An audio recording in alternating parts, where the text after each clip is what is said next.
And Katie, I mean, your mind boggles really, doesn't it, when you see Rishi Sunak going out there trying to, make the people believe that he wants to be another 5-year prime minister. He's going to help them all out, but he just keeps getting things wrong. It is not his natural environment, Mike, and I think we've seen that. And it's really hard when you build a election campaign around a prime minister and the prime minister's personality when he's not really the best sales job for the Conservatives. I remember that back in 2017 with Theresa May, and remember when she had this huge kind of name on the side of a bus, and Right. yet she was not the best thing to sell. I mean, it's a huge fall from grace, really, for the Conservative Party when we're talking on the radio this morning around reform being only 1 point behind. If an astronaut had taken off from the UK back in 2019 and witnessed Boris deliver a kind of an 80-seat majority and return to Earth in this election campaign, they'd be forgiven for thinking they'd arrived in a different country Yeah. at a different time. But you've also got to think about whether or not, over that time, we had Partygate, we had Liz Truss, we had coronavirus pandemic, we had the fallout from Brexit in terms of what were the benefits from Brexit. Did a Conservative Party really deliver those? And you can't really think that the public aren't going to forgive a Conservative government after 14 years.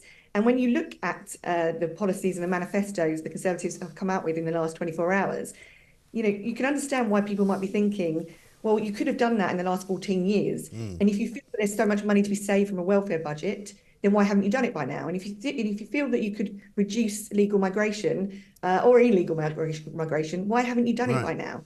And Well, after that's the 14 trouble. Because, I mean, after 14 years, they've actually done worse than not reduce it. They've increased it. Yeah, and that's the problem, that people can't quite believe the promises that are coming forward. Keir Starmer, on the other hand, is offering change, but isn't really putting much meat on the bones in terms of what that change is. So is the vote that's going to be bringing all those MPs back to Parliament, those Labour MPs back to Parliament, is that voting for Labour policies, Labour manifestos and a Keir Starmer-led Britain, or is it just because they want to vote out the Conservatives? After all of that and after the last kind of 14 years, you'd be forgiven for thinking, actually, being an astronaut is quite a good idea. I wouldn't mind leaving off and going somewhere else just a few years until it all calms down and gets back to normal.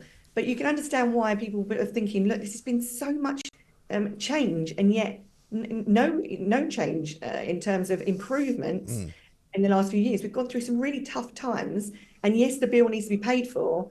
But that's why we're not sure we believe in the manifesto that's coming forward yesterday, that actually they've got the money to spend on that. It's a lot of kind of promises that I'm not sure they can keep. Yeah, I mean, it's moving quite quickly, this campaign, as well, because I was just talking to Ryan Savey from The Sun, and it was only really a couple of weeks ago that, I mean, we were all having conversations about, well, it could be a little tighter than we think. Labour might be the sort of absolute shoe-in to win and be the government, but they might not have too much of a majority. But even now, the Tories, Grant Shapps today, is sort of giving out that ridiculous graphic that shows the Tories getting only 60 seats. A vote for reform is a vote for Labour. It's almost as if they've conceded already. Yeah, and I mean, there's certainly Ryan's point earlier on the radio just a minute ago talking about a large majority in Parliament. That's dangerous because if you don't have an effective opposition, what happens is you turn on yourself and the parties start eating each other up. And I've seen that in the past over 25 years working in politics in the heart of Westminster. And so you really do need an effective opposition to hold you to account so that everybody realises behind you in the green benches that your enemy is in front of you and not amongst you. And what Keir Starmer will have a problem with, especially if he has a kind of a large win in Scotland, for example, is the power that large majorities have when the party starts to look at itself and think, OK, well, we're probably in for 2 terms. Do we really want you as Prime Minister for 2 terms? Or actually we start to look further within our party and think about a succession plan already? So that's quite tough for him to keep his party in check when you have such a large win. So I know that they're going to be looking for every vote they can get, but sometimes too large a win can be problematic as well. Yeah, absolutely right. So, I mean, if you're sitting in Downing Street, as you once were with the Prime Minister, trying to work out whether it's a good idea to go for an early election, you've already had that conversation. You're now in this position, looking at, the wrong end of a shotgun. What are you going to do? What are you saying to the Prime Minister? What does he have to do? There's nothing you can do really at this point. 3 weeks to go. You can't suddenly spend lots more money. You can't suddenly raise more money from fundraisers and donors. You can't suddenly, bombard people with loads more literature. It doesn't move the dial. Cuts in national insurance earlier on this year showed that did not make any difference in terms of the poll lead. So why the Conservative Party wants to go back to it time and time again, I don't know, because it doesn't work. It doesn't move the dial politically.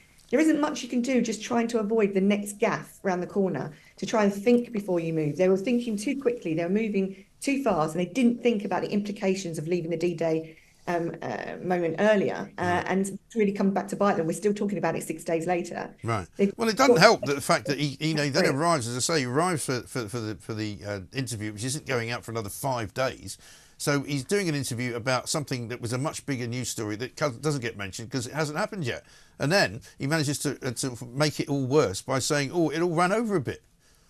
It's disastrous, Yeah. and it's really comes from a position of too many people just looking at a grid and looking at paperwork and thinking, well, how many things you could squeeze into one day, Right. and no one thinking with emotional intelligence, and no one thinking, how would this look?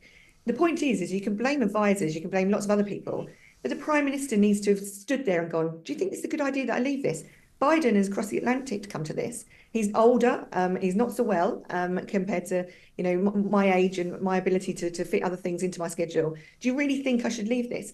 And it does come down, at the end of the day, you can blame lots of other people, but it comes down to the Prime Minister making the wrong choice. And he's admitted that.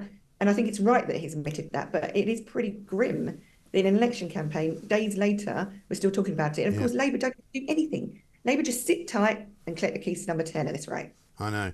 Great to see you, Katie. Thank you very much indeed. Katie Perry there, British Public Relations Specialist, former Director of Communications in Downing Street, of course, with Theresa May. Grim is the word she used.